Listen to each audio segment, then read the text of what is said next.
Non è di tutti i giorni la notizia relativa al regalo di un'opera di grande valore artistico ad un ente o ad associazione pubblica. È accaduto a Treviso. Robert Coe acquistò nel 1956 quest'opera che si trovava in una collezione privata di Lima in Perù. Il 26 maggio 1985 Robert Douglas Coe morì all'età di 83 anni. Prima di morire l'uomo, cittadino americano che non conosceva Treviso, decise di lasciare in eredità il quadro al Museo cittadino. Il gesto di rara generosità è stato ricordato oggi dall'assessore alla cultura Aldo Masi in occasione della presentazione ufficiale al pubblico del dipinto. Si tratta di un'opera del 1600 di Francesco Ruschi dal titolo Cornelia, madre dei Gracchi.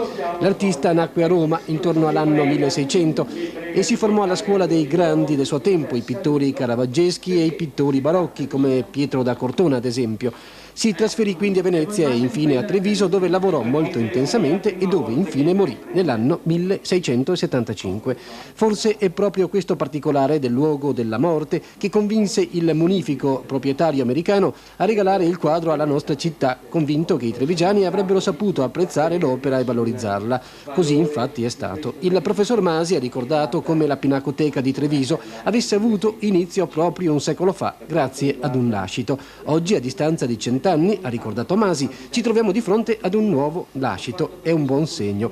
Un esempio da seguire. Oggi si parla di sponsorizzazione, si pensa alle banche, ma noi pensiamo anche ai singoli cittadini che possono incrementare un patrimonio che appartiene a tutta la collettività.